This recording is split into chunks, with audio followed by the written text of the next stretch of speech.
भाग ठड़े हर संत तुम्हारे, जिन घर धन हर नामा। प्रवान गणी से आए, सफल तिना के कामा। प्रवान गणी से आए, सफल तिना के कामा।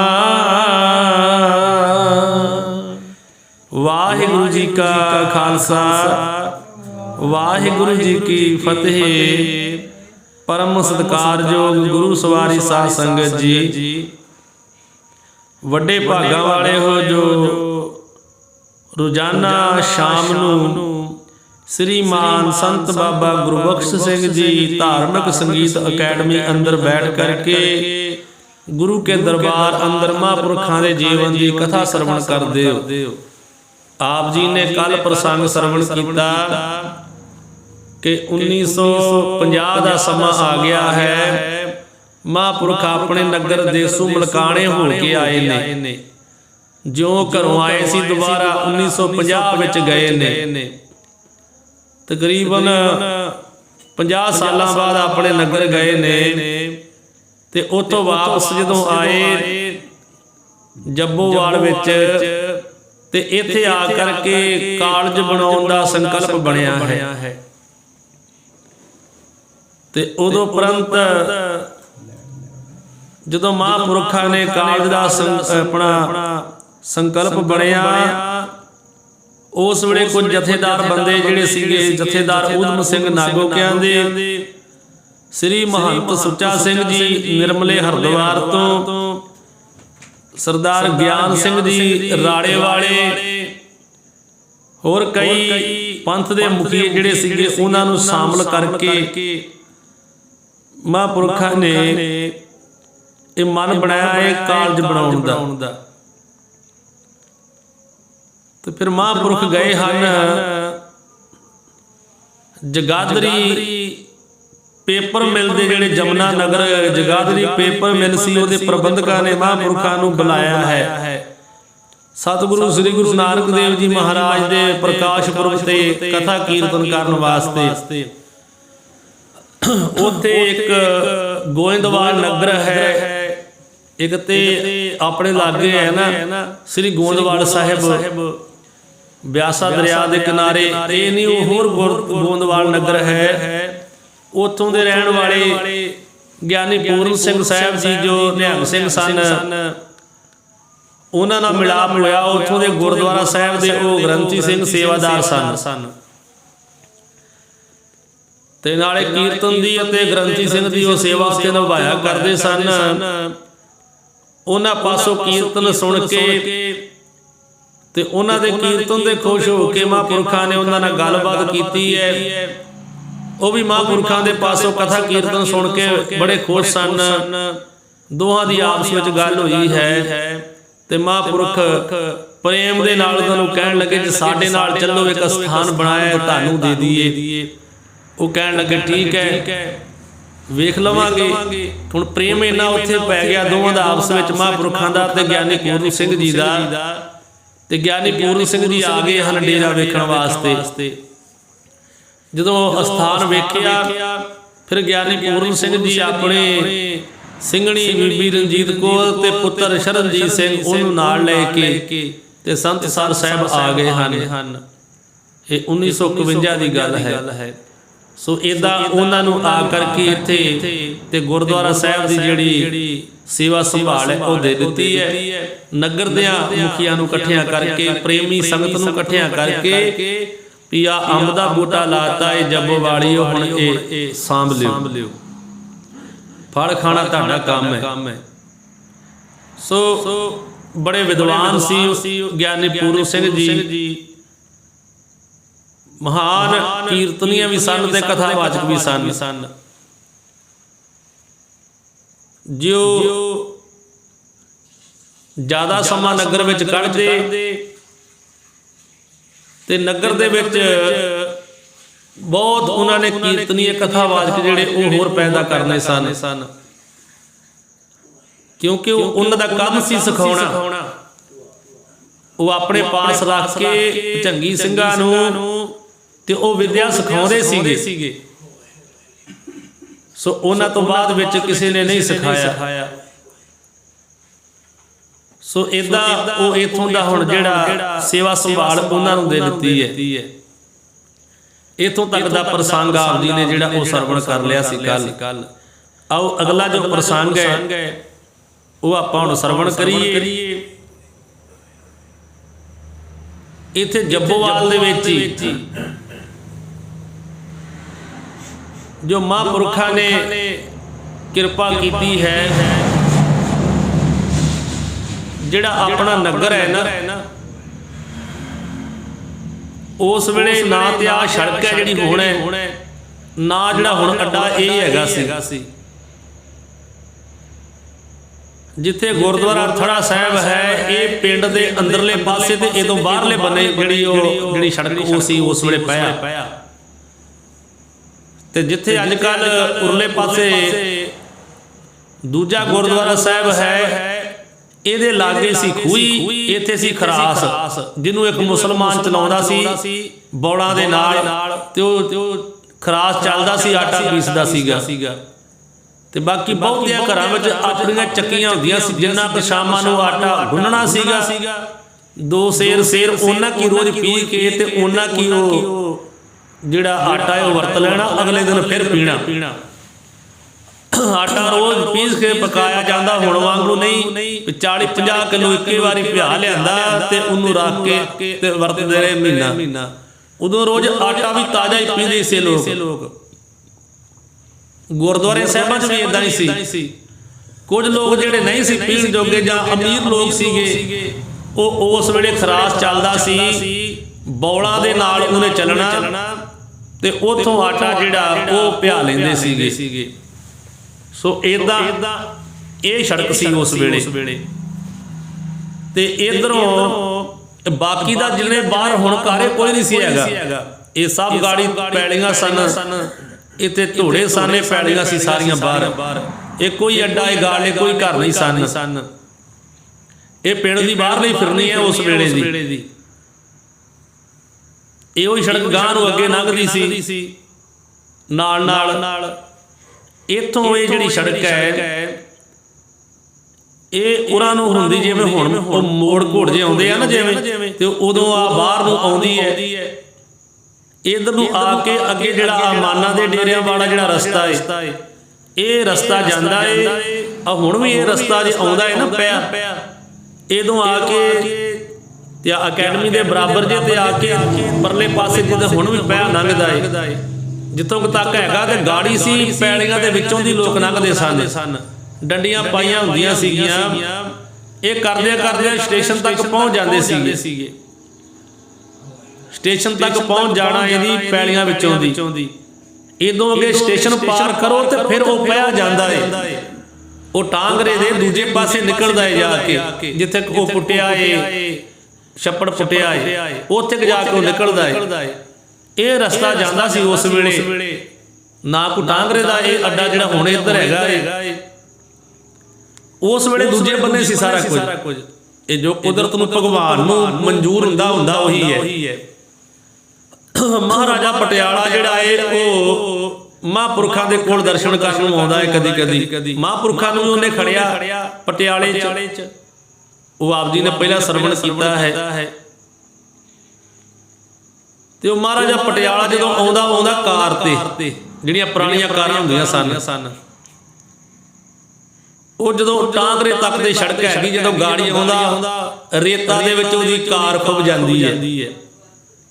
ਉਹਨੂੰ ਫਿਰ ਜਿਹੜੇ ਆਪਣੇ ਇਧਰ ਦੇ ਲੋਕ ਆ ਨਾ, ਪਹਿਲਾਂ ਤੇ ਕਾਰ ਕਦੀ ਵੇਖੀ ਨਹੀਂ ਹੁੰਦੀ, ਹੁਣ ਕਾਰ ਨੂੰ ਵੇਖਣ ਦੇ ਨਾਲ ਹੁਣ ਕਿਸੇ ਨੂੰ ਕਹਿ ਦੋ ਨਾ ਟਰੈਕਟਰ ਨੂੰ ਧੱਕਾ ਲਵਾ ਦੀ ਆਪਾਂ ਸਟਾਰਟ ਕਰਨਾ, ਲੋਕ ਪਹਿਲਾਂ ਹੀ ਪਰਾਂ ਨੂੰ ਲੰਘ ਜਾਂਦੇ ਆ। ਇਹਨਾਂ ਧੱਕਾ ਲਵਾਉਣ ਨੂੰ ਕਹਿਣਾ, ਕੋਈ ਧੱਕਾ ਲਵਾ ਕੇ ਰਾਜੀ ਨਹੀਂ ਹੈ, ਕੋਈ ਫਸਿਆ ਰਵੇ।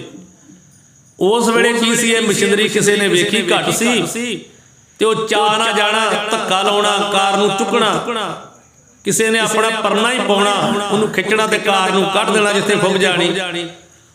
ਇਹਦਾ ਕਾਰ ਆ ਕੇ ਇਸ ਰਾਹ ਆਉਣੀ ਤੇ ਇੱਕ ਦਿਨ ਮਹਾਰਾਜਾ ਪਟਿਆਲਾ ਜਿਹੜਾ ਉਹ ਮਹਾਂਪੁਰਖਾਂ ਨੂੰ ਕਹਿੰਦਾ ਕਿ ਮਹਾਂਪੁਰਖੋ ਜੇ ਕਿਤੇ ਇੱਥੇ ਨਗਰ 'ਚ ਕਾਰਜ ਬਣ ਜਾਵੇ ਨਾ ਤੇ ਪੱਕੀ ਸੜਕ ਟਾਂਗਰੇ ਤੋਂ ਮੈਂ ਇੱਧਰ ਬਣਵਾ ਦੂੰਗਾ। ਕੋਈ ਇਹੋ ਜਿਹੀ ਚੀਜ਼ ਪਿੰਡ 'ਚ ਹੋਵੇ ਨਾ ਤੇ ਫਿਰ ਪੱਕੀ ਸੜਕ ਆਉਂਦੀ ਹੈ। ਹੁਣ ਵੀ ਜਿਹੜੇ ਪਿੰਡ ਦੇ ਵਿੱਚ ਨਾ ਸੜਕ ਜਾਂਦੀ ਹੋਵੇ ਨਾ, ਕਿਸੇ ਥਾਂ ਤੇ ਕੋਈ ਚੀਜ਼ ਨਾ ਜਾਂਦੀ ਹੋਵੇ, ਉਧਰ ਗਾੜੀ ਕੋਈ ਇਹੋ ਜਿਹੀ ਚੀਜ਼ ਬਣ ਜੇ ਤੇ ਉਧਰ ਨੂੰ ਸੜਕ ਚਲੇ ਜਾਂਦੀ ਹੈ। ਉਹ ਹੁਣ ਫੁਰਨਾ ਜਿਹੜਾ ਸੀਗਾ ਉਹ ਸੰਕਲਪ ਸਾਰਾ ਸੰਗਤਾਂ ਦੇ ਅੱਗੇ ਰੱਖਿਆ ਤੇ ਜਿਹਦੀ ਸੜਕ ਜਾਂਦੀ ਉਹਦੇ ਲਾਗੇ ਇੱਕ ਕਿਲਾ ਸੀਗਾ ਪੁਰਾਣਾ ਆਪਣੇ ਨਗਰ ਦੇ ਵਿੱਚ ਕੋਈ ਤੇ ਉਸ ਵੇਲੇ ਉਹ ਕਹਿਣ ਲੱਗਾ ਵੀ ਜੇ ਆ ਸਰਕਾਰੀ ਥਾਂ ਦੇ ਦਿਓ ਤੇ ਸਕੂਲ ਬਣਾ ਦਈਏ ਇੱਥੇ ਤੇ ਮੈਂ ਪੱਕੀ ਸੜਕ ਮਨਜ਼ੂਰ ਕਰਾ ਦਿਆਂਗਾ। ਪਰ ਨਗਰ ਦੀ ਸੰਗਤ ਜਿਹੜੀ ਉਹ ਲਾਗੇ ਘਰਾਂ ਵਾਲੇ ਜਾਂ ਪੈੜੀਆਂ ਵਾਲੇ ਹੋਣਗੇ ਉਹ ਨਾ ਮੰਨੇ ਉਸ ਵੇਲੇ।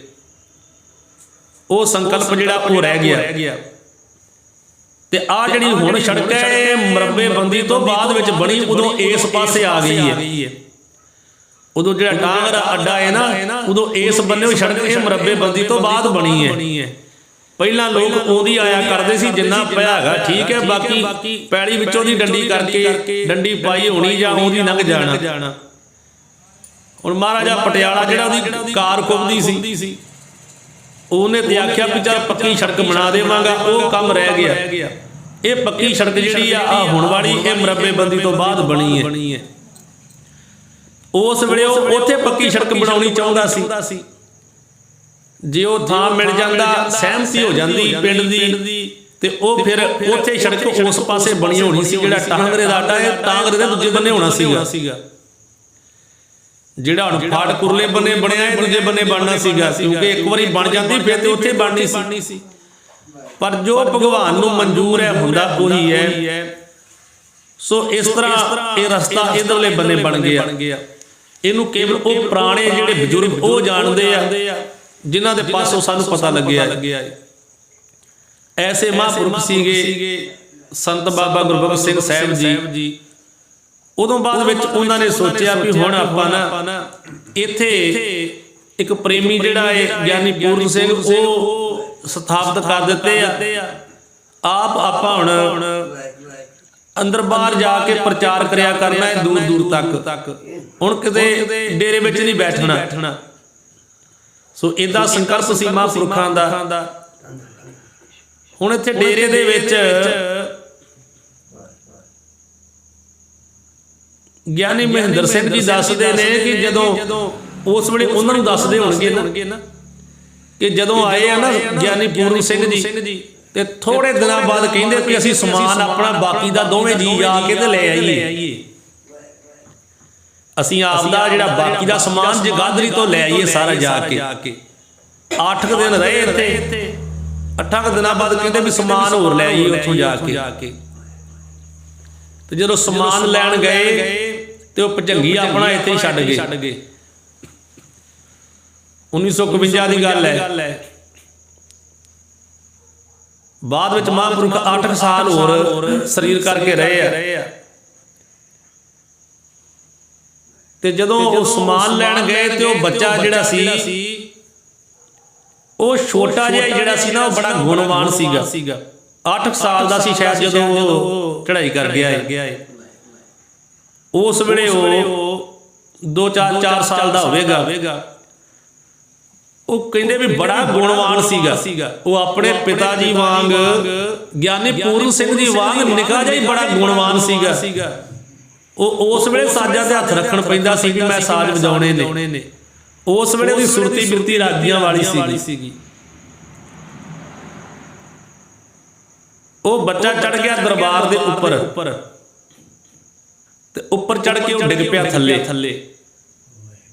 ਡਿੱਗਦੇ ਨੂੰ ਉਹਨੂੰ ਸੱਟ ਲੱਗ ਗਈ, ਅੱਖਾਂ ਮੀਟ ਗਿਆ ਉਹ। ਉਸ ਵੇਲੇ ਬਾਪੂ ਮਹਿੰਦਰ ਸਿੰਘ ਜੀ ਦੱਸਦੇ ਆ ਵੀ ਸੰਤ ਬਾਬਾ ਗੁਰਬਖਸ਼ ਸਿੰਘ ਜੀ ਨੂੰ ਪਤਾ ਲੱਗਾ, ਉਹਨਾਂ ਜਾ ਕੇ ਉਹਨੂੰ ਭੱਜ ਕੇ ਚੁੱਕਿਆ। ਉਹਨੂੰ ਚੁੱਕਿਆ ਤੇ ਉਹ ਸਵਾਸੇ ਆਪਣੇ ਤਿਆਗ ਗਿਆ ਸੀਗਾ। ਉਹ ਸੁਰਤ ਨਹੀਂ ਉਹਨੂੰ ਕੋਈ ਵੀ। ਮਹਾਂਪੁਰਖਾਂ ਨੇ ਉਹਨੂੰ ਚੁੱਕ ਕੇ ਦਰਬਾਰ ਅੰਦਰ ਲੈ ਗਏ। ਜਾ ਕੇ ਸਤਿਗੁਰੂ ਜੀ ਦੇ ਅੱਗੇ ਅਰਦਾਸ ਕੀਤੀ, ਸੱਚੇ ਪਾਤਸ਼ਾਹ ਮੈਂ ਆਪਣੀ ਜ਼ਿੰਦਗੀ ਦੇ ਵਿੱਚ ਤੇਰੇ ਕੋਲੋਂ ਕੁਝ ਨਹੀਂ ਮੰਗਿਆ। ਅੱਜ ਤੱਕ ਮੈਂ ਆਪਣੇ ਵਾਸਤੇ ਨਹੀਂ ਕੁਝ ਮੰਗਿਆ। ਅੱਜ ਪਹਿਲੇ ਦਿਨ ਮੰਗਦਾ ਵੀ ਇਹ ਮੁੰਡੇ ਨੂੰ ਜੀਂਦਿਆ ਕਰਦੇ। ਜੇ ਅੱਜ ਮਰ ਗਿਆ ਨਾ, ਅੱਜ ਬਚਿਆ ਨਾ, ਤੇ ਉਹਨਾਂ ਦੋਵਾਂ ਜੀਆਂ ਨੇ ਇੱਥੇ ਰਹਿਣਾ ਨਹੀਂ। ਉਹਨਾਂ ਨੇ ਕਹਿਣਾ ਸਾਨੂੰ ਡੇਰਾ, ਜਿਵੇਂ ਕਹਿੰਦੇ ਨਾ, ਸਲਜੜਿਆ ਨਹੀਂ ਇਹ ਇੱਥੇ ਸਾਡੇ ਆਏ ਨੇ। ਇਹ ਸਹੀ ਗੱਲ ਵੀ ਸਾਡਾ ਚੰਗੀ ਚੜ੍ਹਾਈ ਕਰ ਗਿਆ, ਅਸੀਂ ਨਹੀਂ ਰਹਿਣਾ, ਤੇ ਉਹਨਾਂ ਇੱਥੇ ਰਹਿਣਾ ਨਹੀਂ। ਇਸ ਕਰਕੇ ਅਸੀਂ ਉਹਨਾਂ ਨੂੰ ਇੱਥੋਂ ਜਾਣ ਨਹੀਂ ਦੇਣਾ। ਇਸ ਕਰਕੇ ਸੱਚੇ ਪਾਤਸ਼ਾਹ ਮੇਰੀ ਜ਼ਿੰਦਗੀ ਦੇ ਵਿੱਚੋਂ ਜ਼ਿੰਦਗੀ ਕੱਟ ਲੈ, ਇਹਨੂੰ ਦੇ ਦੇ, ਭਾਵੇਂ ਫਿਰ ਲੈ ਜਾਈ, ਹੁਣ ਇਹਨੂੰ ਜੀਂਦਿਆ ਕਰਦੇ, ਮੇਰੀ ਜ਼ਿੰਦਗੀ ਵਿੱਚੋਂ ਜਿੰਨੀ ਮਰਜ਼ੀ ਜ਼ਿੰਦਗੀ ਕੱਟ ਲੈ। ਮਹਾਂਪੁਰਖਾਂ ਨੇ ਅਰਦਾਸਾ ਕੀਤਾ, ਬੱਚਾ ਠੀਕ ਹੋ ਗਿਆ। ਤੇ ਜਦੋਂ ਮਹਾਂਪੁਰਖ ਇੱਥੋਂ ਚਲੇ ਗਏ,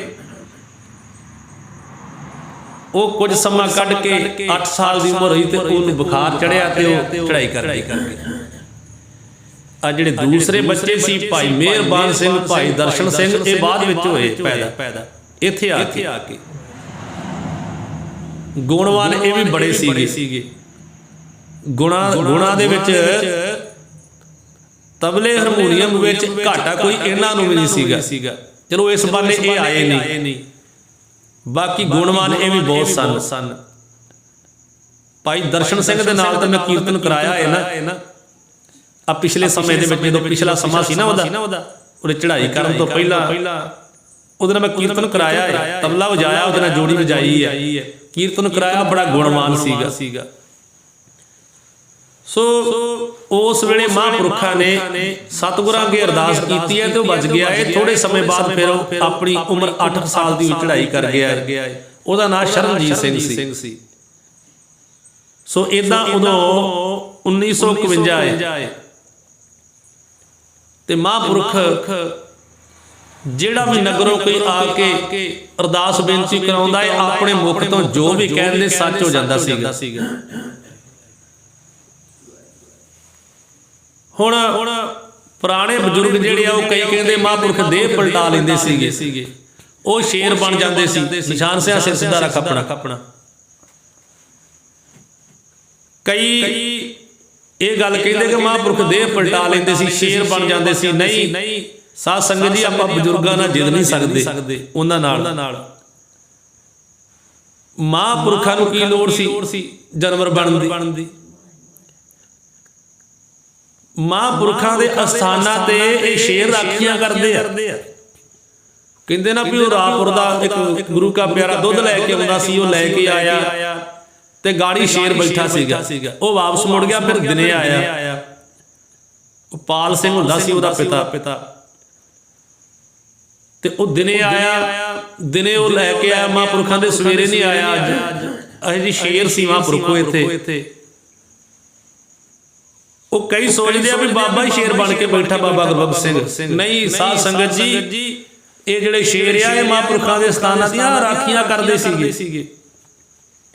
ਅੱਜ ਤੋਂ ਕੁਝ ਸਮਾਂ ਪਹਿਲਾਂ ਇੱਕ ਮੇਰੇ ਮਿੱਤਰ ਨੇ ਬਚਨ ਸੁਣਾਇਆ ਸੀਗਾ ਵੀ ਗੁਰਦੁਆਰਾ ਸ੍ਰੀ ਹੇਮਕੁੰਟ ਸਾਹਿਬ, ਜਿੱਥੇ ਗੁਰਦੁਆਰਾ ਗੋਬਿੰਦ ਘਾਟ ਹੈ ਨਾ, ਉੱਥੇ ਠੇਕੇਦਾਰੀ ਕਿਸੇ ਨੇ ਲਈ ਸੀ, ਕੋਈ ਕੰਮ ਚੱਲਦਾ ਸੀਗਾ ਤੇ ਸਿਆਲ ਦੇ ਵਿੱਚ ਸਾਰੇ ਆ ਜਾਂਦੇ ਆ।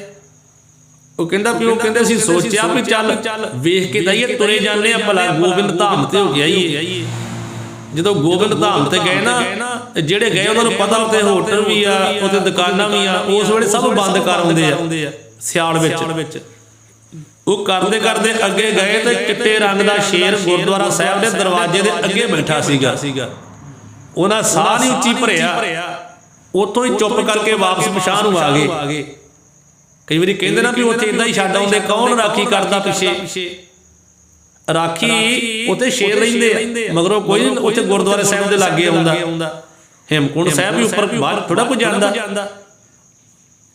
ਕੋਈ ਹੁਣ ਦੂਜਾ ਕੋਈ ਸ਼ਰਾਰਤੀ ਆਖੇ ਕਿ ਮੈਂ ਜਾ ਕੇ ਕੋਈ ਸ਼ਰਾਰਤ ਕਰ ਲਵਾਂ, ਉਹ ਕਹਿੰਦੇ ਅਸੀਂ ਵੇਖ ਕੇ ਉੱਥੋਂ ਡਰਦੇ ਚੁੱਪ ਚਪੀਤੇ ਵਾਪਸ ਆ ਗਏ।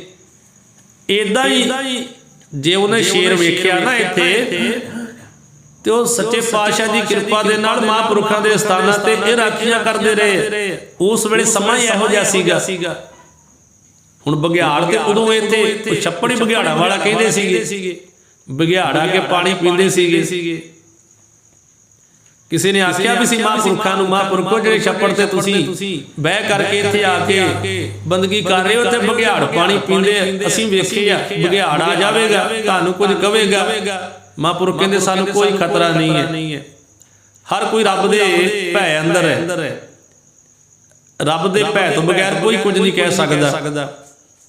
ਹੁਣ ਇੱਕ ਵਾਰੀ ਉੱਥੇ ਮੇਰੇ ਡਿਊਟੀ ਕਰਦਿਆਂ ਸੱਪ ਬੜਾ ਤਗੜਾ ਨਿਕਲ ਆਇਆ ਤੋ ਲੋਕੀ ਆਖੀ ਜਾਣ ਆ ਜੀ ਬਾਬਾ ਆ ਗਿਆ, ਚੰਗਾ ਮੋਟਾ ਸੀ। ਦੱਸੋ ਵੀ ਬਾਬਿਆਂ ਨੇ ਸੱਪ ਬਣਨਾ? ਸੱਪ ਤੇ ਉਹ ਬਣਦਾ ਜਿਹੜਾ ਮਾਇਆ ਧਾਰੀ ਹੋਵੇ।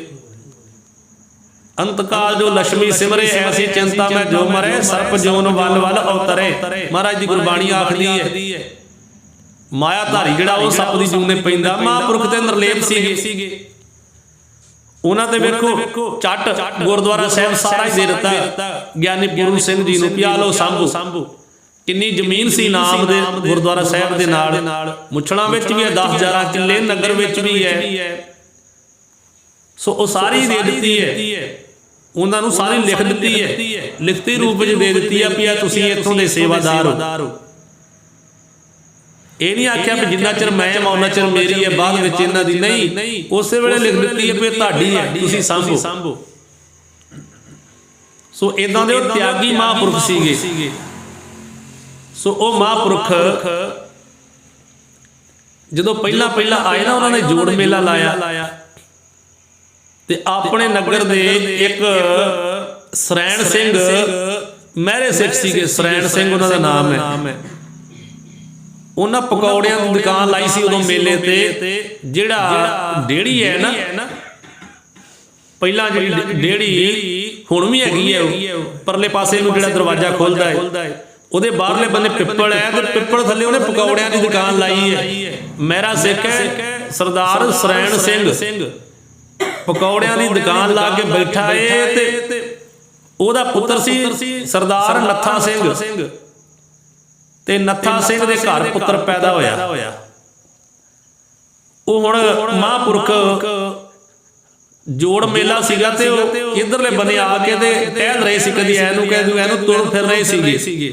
ਤੁਰਦਾ ਫਿਰਦਾ ਉਹਦੀ ਦੁਕਾਨ ਲਾਗੇ ਗਏ। ਉਹ ਕਹਿਣ ਲੱਗਾ ਮਹਾਂਪੁਰਖੋ ਤੁਹਾਡੀ ਕਿਰਪਾ ਹੋਈ ਹੈ, ਮੇਰੇ ਪੋਤਰਾ ਹੋਇਆ ਏ।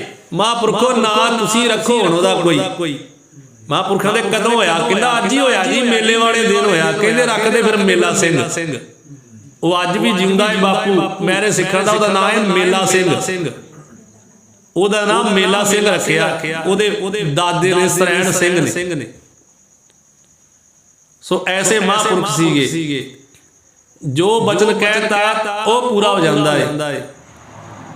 ਬੜੀਆਂ ਵਡਿਆਈਆਂ ਉਹਨਾਂ ਨੇ ਬਖਸ਼ੀਆਂ, ਜਿਨ੍ਹਾਂ ਨੇ ਉਹਨਾਂ ਦੀ ਸੇਵਾ ਕੀਤੀ ਹੈ ਨਾ, ਜਿਨ੍ਹਾਂ ਪ੍ਰੇਮ ਰੱਖਿਆ ਹੈ, ਉਹਨਾਂ ਨੂੰ ਕੋਈ ਘਾਟ ਨਹੀਂ ਰਹੀ। ਤੇ ਜਿੰਨੇ ਕਿਸੇ ਨੇ ਵੀ ਕੋਈ ਉਹਨਾਂ ਨੂੰ ਦੁੱਖ ਦਿੱਤਾ, ਉਹਨਾਂ ਨੂੰ ਕੋਈ ਦੁੱਖਾਂ ਦੀ ਗਾੜੀ ਘਾਟ ਨਹੀਂ ਰਹੀ। ਜਿਨ੍ਹਾਂ ਨੇ ਉਹਨਾਂ ਦੀ ਸੇਵਾ ਕੀਤੀ ਹੈ, ਉਹਨਾਂ ਦਾ ਲੋਕ ਵੀ ਸਵਾਰਿਆ ਗਿਆ ਤੇ ਪਰਲੋਕ ਵੀ ਸਵਾਰਿਆ ਗਿਆ। ਇੱਥੋਂ ਤੱਕ ਦੂਰ ਤੱਕ ਮਹਾਂਪੁਰਖਾਂ ਨੇ ਜਾ ਕੇ ਗੁਰਸਿੱਖੀ ਦਾ ਪ੍ਰਚਾਰ ਕੀਤਾ ਹੈ ਤੇ ਆਪਣੇ ਨਗਰ ਵਿੱਚੋਂ ਬੇਅੰਤ ਜਿਹੜੇ ਪ੍ਰਾਣੀ ਸੀ ਉਹਨਾਂ ਦੇ ਕੋਲੋਂ ਅੰਮ੍ਰਿਤ ਛਕਿਆ ਹੈ ਬਾਬਾ ਜੀ ਦੇ ਪਾਸੋਂ। ਜਿਹੜੇ ਆ ਪੁਰਾਣੇ ਗੁਰਸਿੱਖ ਜਿਵੇਂ ਜਮਾਦਾਰ ਜੋਗਿੰਦਰ ਸਿੰਘ ਸੀ, ਉਹ ਰਾਤ ਨਾਲ ਰਹੇ ਬਹੁਤ। ਆਪਣੇ ਨਗਰ ਦੇ ਹੋਰ ਪ੍ਰੇਮੀ ਜਥੇਦਾਰ ਕਰਤਾਰ ਸਿੰਘ ਜੀ ਮਹਾਂਪੁਰਖਾਂ ਦੇ ਪਾਸੋਂ ਅੰਮ੍ਰਿਤ ਛਕ ਕੇ ਤੇ ਇਹਨਾਂ ਨੇ ਆਪਣਾ ਜੀਵਨ ਬਤੀਤ ਕੀਤਾ, ਜਿਨ੍ਹਾਂ ਦੇ ਵਿੱਚ ਮਹਾਂਪੁਰਖਾਂ ਦੇ ਪਾਸੋਂ ਆਪਣੇ ਨਗਰ ਦੇ ਇੱਕ ਪ੍ਰੇਮੀ ਸੀ ਸਰਦਾਰ ਗੰਡਾ ਸਿੰਘ। ਉਹ ਨਾਈ ਸਿੱਖਾਂ ਦੇ ਪਰਿਵਾਰ ਚੋਂ ਹੈ। ਉਹਨਾਂ ਨੇ ਮਹਾਂਪੁਰਖਾਂ ਦੀ ਘਾਲ ਕਮਾਈ ਵੇਖੀ ਹੈ। ਉਹ ਵੀ ਰੋਜ਼ਾਨਾ ਉਹ ਤੇ ਇੱਕ ਪੰਡਤ ਬਿਹਾਰੀ ਬਾਹਮਣ, ਇਹ ਦੋਵੇਂ ਅੰਮ੍ਰਿਤ ਵੇਲੇ ਜਾਂਦੇ ਸੀਗੇ। ਉਸ ਵੇਲੇ ਉਹ ਹੱਟ ਗੇੜ ਕੇ ਜਲ ਕੱਢ ਕੇ ਇਹ ਭਰਦੇ ਸੀਗੇ ਉਸ ਵੇਲੇ ਭਾਂਡੇ, ਸੰਤ ਆ ਕੇ ਇਸ਼ਨਾਨ ਕਰ ਲੈਣ। ਤੇ ਉਹ ਜਿਹੜੀ ਗੁਫਾ ਦੇ ਵਿੱਚ ਮਹਾਂਪੁਰਖ ਕਰਦੇ ਰਹੇ ਨਾ ਤਪ, ਉੱਥੇ ਇੱਕ ਝਰਨਾ ਜਿਹਾ ਰੱਖਿਆ ਹੁੰਦਾ ਸੀਗਾ। ਇਹਨਾਂ ਉਹਦੇ ਵਿੱਚੋਂ ਦੀ ਵੇਖਿਆ ਸੀ ਕਿ ਮਹਾਂਪੁਰਖਾਂ ਦਾ ਇੱਕ ਇੱਕ ਅੰਗ ਖਿਲ ਰਿਹਾ ਹੈ। ਇਹ ਬਾਅਦ ਵਿੱਚ ਪਿਛਾਂ ਆ ਕੇ ਬਹਿ ਗਏ ਸੀ। ਮਹਾਂਪੁਰਖਾਂ ਨੇ ਆਖਿਆ ਵੀ ਤੁਸੀਂ ਸਵਖਤੇ ਕਿਉਂ ਆਏ ਹੋ?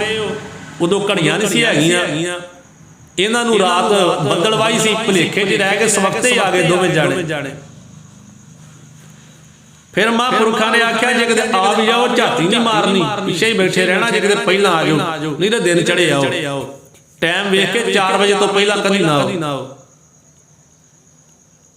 ਸੋ ਉਸ ਸਰਦਾਰ ਗੰਡਾ ਸਿੰਘ ਨੇ ਫਿਰ ਆਪਣਾ ਪੁੱਤਰ ਰਤਨ ਸਿੰਘ ਉਹ ਮਹਾਂਪੁਰਖਾਂ ਨੂੰ ਦਿੱਤਾ ਹੈ, ਜਿਹਨੂੰ ਮਹੰਤ ਜੀ ਆਖਦੇ ਸਨ। ਵੀ ਮਹਾਂਪੁਰਖਾਂ ਨੂੰ ਪੜ੍ਹਾ ਕੇ ਉਹਨੂੰ ਕੀਰਤਨ ਸਿਖਾਇਆ ਹੈ। ਉਹ ਮਹਾਂਪੁਰਖਾਂ ਨਾਲ ਸਾਰੀ ਉਮਰ ਰਹੇ ਬਾਅਦ ਵਿੱਚ। ਸੋ ਇਦਾਂ ਮਹਾਂਪੁਰਖਾਂ ਨੇ ਬੜੇ ਪਰਉਪਕਾਰ ਜਿਹੜੇ ਉਹ ਨਗਰ ਦੀਆਂ ਸੰਗਤਾਂ ਦੇ ਕੀਤੇ ਹਨ। ਹੁਣ ਜਦੋਂ ਕਾਲਜ ਬਣਾਉਣ ਦਾ ਸੰਕਲਪ ਜਿਹੜਾ ਉਹ ਛੱਡ ਦਿੱਤਾ ਨਾ, ਇਹ ਵਿਚਾਰ ਛੱਡ ਦਿੱਤੀ ਹੈ, ਫਿਰ ਬਾਬਾ ਜੀ ਇੱਥੋਂ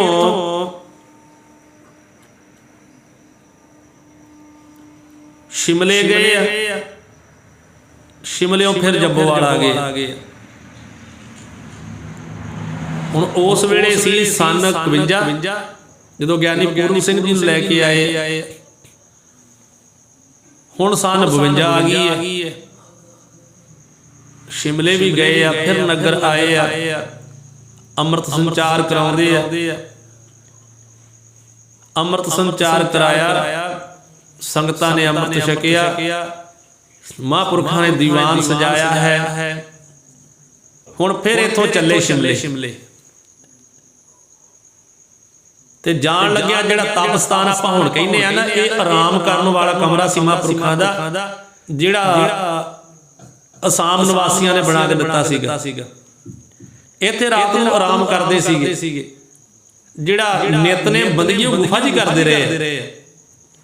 ਇੱਥੇ ਰਾਤ ਨੂੰ ਆਰਾਮ ਕਰਦੇ ਸੀਗੇ।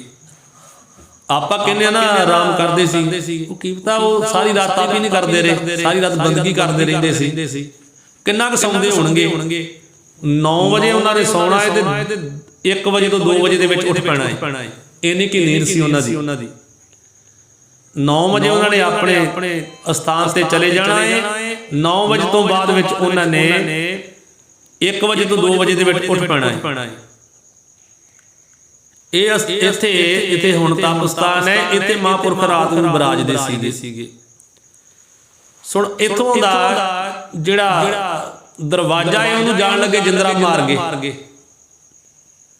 ਉਹ ਜਦੋਂ ਆਏ ਤੇ ਜਿਹੜੇ ਸਾਡੇ ਵਰਗੇ ਉੱਥੇ ਹੋਰ ਆਉਂਦੇ ਸੀ ਨਾ ਮੱਥਾ ਟੇਕਣ, ਉਹ ਕਹਿਣ ਲੱਗੇ, ਉਹਨਾਂ ਨੇ ਆਖਿਆ ਵੀ ਬਾਬਾ ਜੀ ਹੁਣ ਪਤਾ ਲੱਗਾ ਵੀ ਮਹਾਂਪੁਰਖ ਚਲੇ ਜਾਂਦੇ, ਪਿੱਛੋਂ ਦੇ ਗਿਆਨੀ ਪੂਰਨ ਸਿੰਘ ਨੇ ਰਹਿਣਾ। ਉਹ ਜਿਨ੍ਹਾਂ ਨੇ ਲੱਸੀ ਪਾਣੀ ਛਕਣਾ ਉਹਨਾਂ ਦੇ ਕੋਲ ਉਹ ਕਹਿੰਦੇ ਵੀ ਆਹ ਕੋਈ ਚਾਬੀਆਂ ਮਹਾਂਪੁਰਖ ਲੈ ਜਾਂਦੇ, ਇਹ ਵੀ ਲੈ ਲਓ ਕਿ ਇਹਨਾਂ ਕੋਲ ਤੁਸੀਂ ਸਾਫ ਸਫਾਈ ਹੋ ਜਾਇਆ ਕਰੋ ਪਿੱਛੋਂ ਕਮਰੇ ਦੀ, ਇਹ ਵੀ ਲੈ ਲਓ ਇਹਨਾਂ ਕੋਲ ਤੁਸੀਂ। ਤੇ ਉਹ ਗਿਆਨੀ ਪੂਰਨ ਸਿੰਘ ਨੇ ਕਿਹਾ ਮਹਾਂਪੁਰਖੋ ਆ ਵੀ ਚਾਬੀਆਂ ਜਾਣ ਲੱਗੇ ਦੇ ਦਿਓ, ਇਹਨੂੰ ਜਿੰਦਰਾ ਤੁਸੀਂ ਮਾਰਿਆ ਏ, ਇਹ ਚਾਬੀਆਂ ਦੇ ਦਿਓ, ਅਸੀਂ ਸਾਫ ਸਫਾਈ ਕਰ ਲਿਆ ਕਰਾਂਗੇ। ਮਹਾਂਪੁਰਖਾਂ ਨੇ ਸੋਚਿਆ, ਕਿਉਂਕਿ ਜਾਣ ਸੀ ਉਹਨਾਂ ਵੇਖਿਆ ਵੀ ਆ ਨਾਲ ਜਿਹੜੇ ਆ ਨਾ ਇਹਨਾਂ ਨੇ ਕਿਹਾ ਹੋਣਾ ਵੀ ਇਹ ਕਬਜ਼ਾ ਇਹ ਵੀ ਨਾ ਰਵੇ ਇਹਨਾਂ ਦਾ, ਇਹ ਵੀ ਚਾਬੀ ਦੇ ਦੇਣ। ਉਹਨਾਂ ਨੇ ਭਗਾ ਕੇ ਮਾਰਿਆ, ਚੁੱਕੋ ਕਹਿੰਦੇ ਵੀ ਜੇ ਅਸੀਂ ਬਾਕੀ ਸਭ ਕੁਝ ਦੇ ਦਿੱਤਾ ਤੇ ਇਹ ਕੀ ਕਰਨਾ ਹੈ, ਅਸੀਂ ਨਹੀਂ ਆਉਣਾ। ਉਦੋਂ ਮਹਾਂਪੁਰਖ ਨਹੀਂ ਬਾਅਦ ਚ ਆਏ, ਕਿਉਂਕਿ ਜਿਹੜੇ ਸਾਡੇ ਵਰਗੇ ਹੁੰਦੇ ਨਾ ਬਾਕੀ ਦੇ ਜਾ ਕੇ ਬਹਿਣ ਵਾਲੇ, ਇਹ ਕੰਮ ਖਰਾਬ ਕਰ ਦਿੰਦੇ। ਮਨੁੱਖ ਨਹੀਂ ਕੋਈ ਵੀ ਮਾੜਾ ਹੁੰਦਾ, ਜਿਹੜੇ ਕੋਲ ਬਹਿਣ ਵਾਲੇ ਖਰਾਬ ਕਰ ਦਿੰਦੇ। ਇਹ ਹਾਲੇ ਵੀ ਚੱਲਦਾ ਹੈ। ਡੇਰੇ ਦੇ ਵਿੱਚ ਰਹਿਣ ਵਾਲਾ ਡੇਰੇ ਨੂੰ ਬਿਲਕੁਲ ਸਹੀ ਚਲਾਵੇਗਾ, ਜਿਹੜਾ ਬਾਹਰੋਂ ਆਵੇਗਾ ਉਹ ਪੁੱਠੀਆਂ ਮਤਾਂ ਦੇਵੇਗਾ। ਸੋ ਉਦੋਂ ਜਿੰਨੇ ਬਹਿਣ ਵਾਲੇ ਸੀ ਨਾ ਉਹਨਾਂ ਨੇ ਸਲਾਹ ਦੇਤੀ, ਉਹ ਸਲਾਹ ਨੇ ਸਾਰਾ ਕੰਮ ਖਰਾਬ ਕਰ ਦਿੱਤਾ। ਮਹਾਂਪੁਰਖ ਨੂੰ ਚਾਬੀ ਸੁੱਟ ਕੇ ਕਹਿੰਦੇ ਵੀ ਹੁਣ ਨਹੀਂ ਆਉਣਾ। ਸੰਕਲਪ ਬਣ ਗਿਆ ਵੀ ਹੁਣ ਇੱਥੇ ਨਹੀਂ ਰਹਿਣਾ, ਆਪਾਂ ਜਾਣਾ ਹੈ। ਤੁਰ ਫਿਰ ਕੇ ਤੇ ਆਪਾਂ ਪ੍ਰਚਾਰ ਕਰਨਾ ਸਿੱਖੀ ਦਾ, ਹੁਣ ਨਹੀਂ ਵੇਖਣਾ ਡੇਰੇ ਵੱਲ। ਚਲੋ ਹੁਣ ਮਹਾਂਪੁਰਖ ਜਿਹੜੇ ਸੀਗੇ, ਜਦੋਂ ਇਹ ਮਨ ਬਣਾਇਆ ਨਾ, ਉਸ ਵੇਲੇ ਨਗਰ ਜੰਡਿਆਲਾ, ਜਿਹਨੂੰ ਜੰਡਿਆਲਾ ਗੁਰੂ ਕਹਿੰਦੇ, ਬਾਬਾ ਹੰਧਾਲ ਜੀ ਦਾ ਜਿੱਥੇ ਅਸਥਾਨ ਹੈ, ਤੇ ਬਾਬਾ ਹੰਧਾਲ ਜੀ ਜਿਹੜੇ ਆ ਨਾ ਉਹਨਾਂ ਦੇ ਪਰਿਵਾਰ ਦੇ ਵਿੱਚੋਂ ਇੱਕ ਪ੍ਰੇਮੀ ਸੀ, ਉਹਦਾ ਨਾਂ ਸੀ ਕਰਤਾਰ ਦਾਸ। ਤੇ ਲੋਕ ਉਹਨੂੰ ਇਹਨਾਂ ਸਾਰੇ ਪਰਿਵਾਰ ਨੂੰ ਗੁਰੂ ਹੀ ਕਹਿੰਦੇ ਆ, ਜਿਹੜੇ ਉਹਨਾਂ ਦੇ ਗਾੜੀ ਆ ਨਾ, ਉਹਨਾਂ ਦੀ ਔਲਾਦ, ਉਹਨਾਂ ਨੂੰ ਗੁਰੂ ਹੀ ਕਹਿੰਦੇ ਆ। ਗੁਰੂ ਕਰਤਾਰ ਦਾਸ ਕਹਿੰਦੇ ਸੀਗੇ। ਉਹਦਾ ਨਾਂ ਕਰਤਾਰ ਦਾਸ ਸੀਗਾ। ਉਹ ਬੰਦਗੀ ਦਾ ਪ੍ਰੇਮੀ ਸੀਗਾ ਤੇ ਮਹਾਂਪੁਰਖਾਂ ਨਾਲ ਉਹਦਾ ਪ੍ਰੇਮ ਬਣ ਗਿਆ। ਉਹ ਵੀ ਇੱਥੇ ਮਹਾਂਪੁਰਖਾਂ ਕੋਲ ਆਉਣ ਲੱਗ ਪਿਆ। ਇੱਕ ਜੰਡਿਆਲੇ ਦਾ ਭਾਈ ਜੀਵਨ ਸਿੰਘ ਆਉਂਦਾ ਸੀ ਮਹਾਂਪੁਰਖਾਂ ਦੇ ਕੋਲ। ਉਹ ਦੋਵੇਂ ਜਾਣੇ ਮਹਾਂਪੁਰਖਾਂ ਦੇ ਕੋਲ ਆਏ, ਕਹਿੰਦੇ ਮਹਾਂਪੁਰਖੋ ਆਓ ਚਲੋ ਸਾਡੇ ਨਗਰ ਜੰਡਿਆਲੇ ਚੱਲੋ। ਇਹ ਜੰਡਿਆਲਾ ਜਿਹੜੀ ਅੰਮ੍ਰਿਤਸਰ ਤੋਂ ਜਰਨੈਲੀ ਸੜਕ ਆਉਂਦੀ ਹੈ ਨਾ, GT ਰੋਡ, ਇਹਦੇ ਉੱਤੇ ਹੈ। ਤੇ ਮਹਾਂਪੁਰਖੋ ਆ ਜਾਓ, ਇੱਥੋਂ ਥੋੜੀ ਦੂਰ ਹੈ, 10-12 ਕਿਲੋਮੀਟਰ ਹੈ, ਆ ਜਾਓ ਉੱਥੇ ਸਾਡਾ ਨਗਰ, ਉੱਥੇ ਚੱਲੋ। ਮਹਾਂਪੁਰਖ ਕਹਿੰਦੇ ਵੀ ਨਹੀਂ, ਅਸੀਂ ਨਹੀਂ ਹੁਣ ਕਿਤੇ ਵੀ ਜਾਣਾ, ਅਸੀਂ ਹੁਣ ਕੇਵਲ ਪ੍ਰਚਾਰ ਹੀ ਕਰਨਾ ਹੈ, ਹੁਣ ਨਹੀਂ ਕਿਤੇ ਪੱਕਿਆ ਬਹਿਣਾ। ਆਖਣ ਲੱਗੇ ਨਹੀਂ ਮਹਾਂਪੁਰਖੋ, ਜਿੰਨੀ ਕੁ ਆਪ ਜੀ ਦੀ ਬਾਕੀ ਦੀ ਉਮਰ ਹੈ ਨਾ, ਹੁਣ ਮਹਾਂਪੁਰਖਾਂ ਦੀ ਉਦੋਂ 72 ਸਾਲ ਦੀ ਉਮਰ ਹੋ ਗਈ ਹੈ। ਮਹਾਂਪੁਰਖੋ 72 ਸਾਲ ਦੀ ਉਮਰ ਹੋ ਗਈ ਹੈ, ਜਿਹੜੀ ਬਾਕੀ ਦੀ ਉਮਰ ਹੈ ਇੱਥੇ ਰਹਿ ਕੇ ਗੁਜ਼ਾਰੋ ਸਾਡੇ ਕੋਲ, ਜੰਡਿਆਲੇ ਆਓ ਤੁਸੀਂ। ਫਿਰ ਬੇਨਤੀ ਕਰਦੇ ਕਹਿੰਦੇ ਆ ਜਾਵੋ, ਅਸੀਂ ਹਰ ਤਰ੍ਹਾਂ ਦੇ ਨਾਲ ਸੇਵਾ ਕਰਨ ਨੂੰ ਤਿਆਰ ਹਾਂ। ਆਪਣੀ ਜ਼ਮੀਨ ਦੀ ਪੇਸ਼ਕਸ਼ ਕੀਤੀ ਹੈ ਵੀ ਆ ਜਾਓ। ਭਾਈ ਜੀਵਨ ਸਿੰਘ ਕਹਿਣ ਲੱਗਾ ਮੇਰੀ ਜ਼ਮੀਨ ਜਿੱਥੋਂ ਤੁਹਾਨੂੰ ਚਾਹੀਦੀ, ਜਿਹੜੀ ਚਾਹੀਦੀ ਉਹ ਲੈ ਲਓ। ਤੇ ਆ ਕਰਕੇ ਤੇ ਗੁਰਦੁਆਰਾ ਸਾਹਿਬ ਬਣਾਓ, ਨਿਸ਼ਾਨ ਸਾਹਿਬ ਗੜ ਦਿਓ ਜਿੱਥੇ ਮਰਜ਼ੀ। ਅਸੀਂ ਆਪਣੇ ਆਪ ਨੂੰ ਭਾਗਾਂ ਵਾਲੇ ਸਮਝਾਂਗੇ ਵੀ ਸਾਡੀ ਜ਼ਮੀਨ ਵਿੱਚ ਆਪ ਜੀ ਨੇ ਚਰਨ ਪਾਏ ਤੇ ਗੁਰੂ ਘਰ ਬਣਾਇਆ ਆ ਕੇ। ਮਹਾਂਪੁਰਖ ਕਹਿੰਦੇ ਵੀ ਨਹੀਂ। ਹੁਣ ਉਦੋਂ ਬੀਕਾਨੇਰ ਦੇ ਗੁਰਸਿੱਖ ਆਏ ਆ, ਉਹ ਵੀ ਇੱਥੇ ਸੀ ਦਰਸ਼ਨਾਂ ਨੂੰ ਆਏ ਪ੍ਰੇਮੀ। ਉਹਨਾਂ ਦਾ ਨਾਂ ਸੀ ਸਰਦਾਰ ਤਰਲੋਕ ਸਿੰਘ ਬੀਕਾਨੇਰ, ਜਿਨ੍ਹਾਂ ਕੋਲ ਜਾਂਦੇ ਸੀ ਮਹਾਂਪੁਰਖ।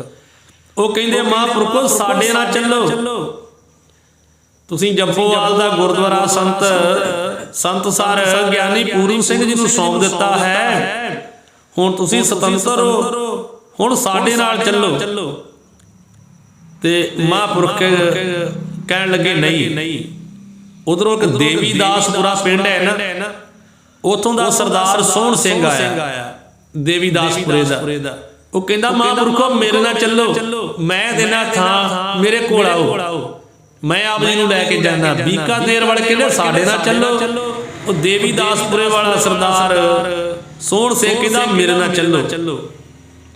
ਤੇ ਜਿਹੜੇ ਦੁਆਬੇ ਦੇ ਪ੍ਰੇਮੀ ਆਏ ਸੀ ਨਾ, ਜਲੰਧਰ ਵੱਲ ਦੇ, ਘੜਿਆਲ ਪਿੰਡ ਦੇ ਜਾਂ ਹੋਰ ਲਾਗੇ ਪਿੰਡਾਂ ਦੇ, ਇਹ ਦੁਆਬੇ ਵਾਲੇ ਕਹਿਣ ਮਹਾਂਪੁਰਖੋ ਸਾਡੇ ਨਾਲ ਚੱਲੋ, ਅਸੀਂ ਤੁਹਾਡੀ ਹਰ ਪ੍ਰਕਾਰ ਸੇਵਾ ਕਰਾਂਗੇ।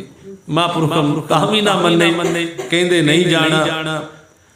ਹੁਣ ਬਾਬਾ ਜੀਵਨ ਸਿੰਘ ਜਿਹੜੇ ਸੀ ਨਾ ਜੰਡਿਆਲੇ ਵਾਲੇ, ਉਹ ਤੇ ਕਰਤਾਰ ਦਾਸ ਦੀ ਜਿਹੜੇ ਜੰਡਿਆਲੇ ਵਾਲੇ, ਇਹ ਦੋਵੇਂ ਮਹਾਂਪੁਰਖਾਂ ਦੇ ਬਹੁਤਾ ਹੀ ਖਹਿੜੇ ਪੈ ਗਏ। ਨਹੀਂ ਮਹਾਂਪੁਰਖੋ ਅਸੀਂ ਖੜਨਾ ਹੀ ਖੜਨਾ ਤੁਹਾਨੂੰ। ਇਹਨਾਂ ਨੇ ਬਹੁਤੀ ਜਿੱਦ ਕੀਤੀ, ਫਿਰ ਮਹਾਂਪੁਰਖ ਮੰਨ ਗਏ, ਚਲੋ ਤੁਹਾਡੇ ਨਾਲ ਜੰਡਿਆਲੇ ਚਲੇ ਜਾਂਦੇ। ਮਹਾਂਪੁਰਖ ਜੰਡਿਆਲੇ ਜਾਣ ਨੂੰ ਮੰਨ ਗਏ। ਸੋ ਦੂਜੇ ਜਿਹੜੀ ਬਾਕੀ ਸੰਗਤ ਸੀ, ਫਿਰ ਉਹ ਆਪੋ ਆਪਣੇ ਇਲਾਕਿਆਂ ਨੂੰ ਚਲੇ ਗਈ ਹੈ, ਆਪੋ ਆਪਣੇ ਪਿੰਡਾਂ ਨੂੰ ਚਲੇ ਗਏ। ਪਰ ਬਾਬਾ ਜੀਵਨ ਸਿੰਘ ਜੀ ਨੇ ਪਿੱਛਾ ਨਹੀਂ ਛੱਡਿਆ। ਉਹ ਆਪਣੀ ਜ਼ਮੀਨ ਜਿਹੜੀ ਹੈ ਨਾ, ਉਹਦੇ ਵਿੱਚੋਂ ਸੰਤਾਂ ਨੂੰ ਕਹਿਣ ਲੱਗਾ ਜਿਹੜੀ ਥਾਂ ਪਸੰਦ ਆਪ ਜੀ ਕਰ ਲੋਗੇ, ਉੱਥੇ ਹੀ ਆਪ ਜੀ ਨਿਵਾਸ ਕਰ ਲਿਓ, ਤੁਹਾਡੀ ਮਰਜ਼ੀ ਹੈ। ਤੇ ਮਹਾਂਪੁਰਖ ਬਥੇਰਾ ਕਹਿਣ ਵੀ ਨਹੀਂ ਅਸੀਂ ਗਾਂ ਗੁਰਦੁਆਰਾ ਸਾਹਿਬ ਨਹੀਂ ਬਣਾਉਣਾ। ਪਹਿਲਾਂ ਸੰਤ ਸਰ ਕਦੋਂ ਬਣਾਉਂਦੇ ਸੀਗੇ, ਇਹ ਵੀ ਸੰਗਤਾਂ ਨੇ ਬਹੁਤ ਆ ਕੇ ਪ੍ਰੇਮ ਕਰਕੇ ਬਣਾਇਆ। ਹੁਣ ਕਹਿਣ ਲੱਗੇ ਨਹੀਂ ਗਾਂ ਗੁਰਦੁਆਰਾ ਸਾਹਿਬ ਨਹੀਂ ਬਣਾਉਣਾ ਕੋਈ। ਪਰ ਹੁਣ ਉਹ ਬਹੁਤਾ ਹੀ ਖਹਿੜੇ ਪੈ ਕੇ ਦੋਵੇਂ ਜਾਣੇ ਲੈ ਗਏ।